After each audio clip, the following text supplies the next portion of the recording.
You want to get into voiceover. The question is, where do you begin? In this video, I'll share with you some simple steps to get you started on a successful voiceover career. Let's get started.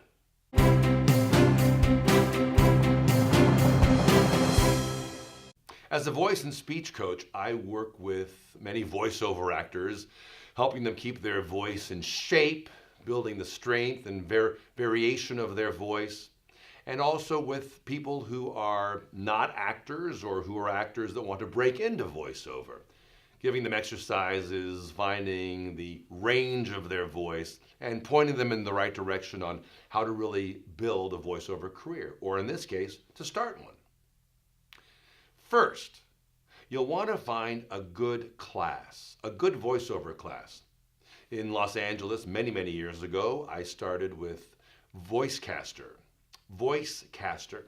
Also, I started with Kalmanson and Kalmanson. I'll have some links attached to this video so you can look them up. Both are still in business and both are wonderful.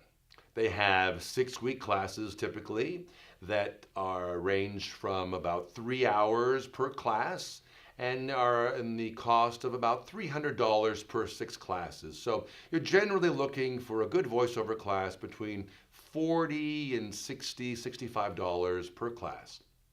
Now, there are lots of voiceover classes, lots of studios. So what I'd recommend is to do some research on them, see what kind of work they do, what kind of reputation they have, and the kind of students that they've been getting out there. Secondly, when you do your research, I want you to make sure that when you go into class, that you'll be working each time you go into class. At any good reputable studio, you'll get up and work at least once, most likely twice in class.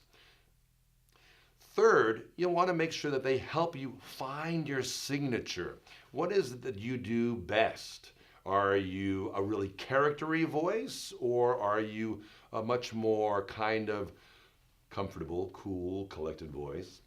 What is it that your voice represents in terms of demographics? Who would you appeal to? So that brings me to my second point in this video, which is what is out there? What can you find out there in terms of voiceover and the possibilities of voiceover?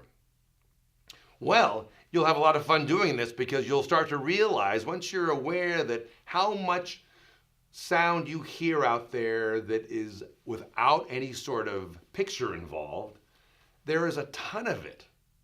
For instance, every commercial you watch on TV tends to have some voice talking, and you won't see them, they'll be off camera. And that's the most obvious version. And of course, there's radio commercials, online commercials. Also, if you're on a plane and you're listening to the instructions, you're hearing an instructional video. You'll hear all kinds of things that you're not really weren't aware of. If you go into a store and you might hear somebody talking while they're narrating a product, all of that is voiceover potential. So start to be aware of it, start to listen.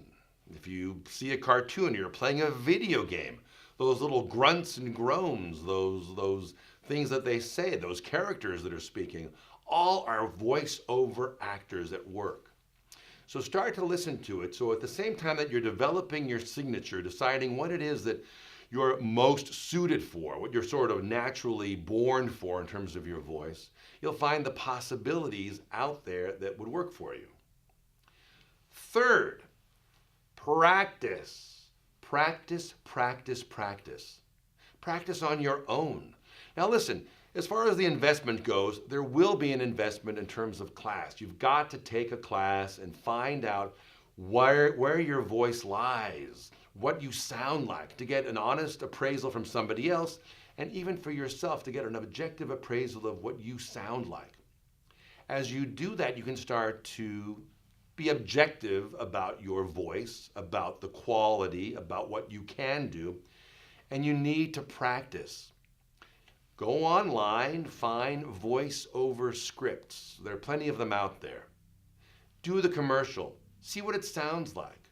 You can even have fun starting off by recording a commercial on TV and then doing a transcription of the commercial afterwards, and then trying it out maybe in the voice of that person or as your own voice, seeing what you come across with when you start to do it that way. It's really key that you practice. The whole thing about voice and speech and acting is the doing of it. It's like anything. I could read about tennis all day long, but if I don't pick up a racket and start hitting that ball on the tennis court, either with somebody else or at least with a tennis machine, a ball machine throwing balls at me, I'm not going to improve. We have to do the thing itself. So if you're interested in getting involved in voiceover, why wait? Make the time to invest in a class. Go ahead and get started and go out there and realize your potential in terms of what your signature is, what your abilities are, and how to build on those abilities so that you can have a long and successful voiceover career.